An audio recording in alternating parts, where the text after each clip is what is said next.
10 लाख से जायद मुसलमानों का कत्लेआम करने वाले हलाकू खान की इबरतनाक मौत। दुनिया का वहशी तरीन इंसान हलाकू खान शान से अपने घोड़े पर बैठा हुआ था।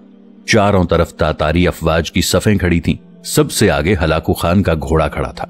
हलाकू खान के सामने कैदी मुसलमानों की 3 सफ़ें खड़ी की गईं, जिनको आज हलाकू खान ने अपने हुक्म पर कत्ल होते देखना था। फिर वो जालिम बोला, इनके सर कलम कर दो, और जल्लाद ने लोगों के सर काटने शुरू कर दिए। पहली सफ में एक की गर्दन गई, दूसरे की गर्दन गई, तीसरे चौथे की। पहली सफ में एक बेकसूर बूढ़ा गरीब कैदी जो कि अपने घर का वाहिद कफील था, वो भी खड़ा था। वो मौत के डर की वजह से दूसरी सफ में चला गया। पहली सफ का मुकम्मल सफाया हो गया। हलाकू खान की नजरों ने उस बूढ़े को देख लिया था कि वो मौत के खौफ से अपनी पहली सफ छोड़कर दूसरी सफ में चला गया। हलाकू खान घोड़े पे बैठा हुआ हाथ में ताकतवर गुर्ज लिए उछाल कर उससे खेल रहा था और मुसलमानों के कत्ल का मंजर देखकर खुद को खुश कर रहा था। जल्लादों ने दूसरी सफ पे तलवार के वार शुरू किए। गर्दनें आन की आन में गिरने लगीं। जल्लाद तलवार चला रहे थे और खून के फव्वारे उछल उछल कर जमीन पे गिर रहे थे। उस बूढ़े बाबा ने जब देखा कि दूसरी सफ के लोगों की गर्दनें कटकर उसकी बारी बहुत जल्द आने वाली है, तो वो भागकर तीसरी सफ में खड़ा हो गया।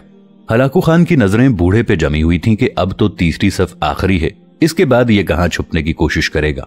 इस बेवकूफ बुढ़े को मेरी तलवार से कौन बचा सकता है?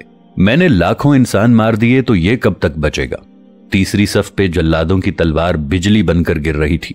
हलाकू खान की नजरें मुसलसल उस बूढ़े पे थीं कि कैसे वो बेचैन होकर मौत की वजह से बेकरार है।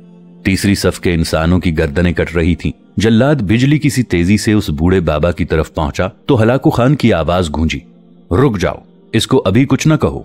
बूढ़े, बता, पहली सफ से तू दूसरी सफ में भाग आया, जब वो खत्म हुई तो तू तीसरी सफ में भाग आया। बुढ़े, अब बता, पीछे तो कोई और सफ भी नहीं है, अब तू भाग कर कहां जाएगा? अब तुझे मुझसे कौन बचाएगा? उस बूढ़े ने आसमान की तरफ देखा और कहा, मैंने पहली सफ को इसलिए छोड़ा कि शायद मैं दूसरी में बच जाऊं, लेकिन मौत वहां भी आ पहुंची। फिर मैंने दूसरी सफ को छोड़ दिया कि शायद तीसरी में बच जाऊं। हलाकू ने गुर्ज को हाथ में उछालते हुए कहा, बुढ़े, कैसी खाम ख्याली है, ये कैसी बहकी बहकी बातें कर रहे हो? भला तुम्हें मेरी तलवार से भी कोई बचा सकता है? बूढ़े मुसलमान ने जमीनों आसमान की हर शय के मालिक उस वाहिद लाशरीक रब पर बेइंतहा यकीन के साथ कहा, वो ऊपर वाली जात अगर चाहे तो कुछ भी हो सकता है, और अगर वो चाहे तो मुझे तुझसे बचा भी सकता है। कैसे बचा सकता है? हलाकू खान ने इतने तकब्बुर में आकर कहा कि उसके हाथ से गुर्ज गिर पड़ा। हलाकू खान चाबुकदस्त, होशियार जंगजू और चालाक इंसान था।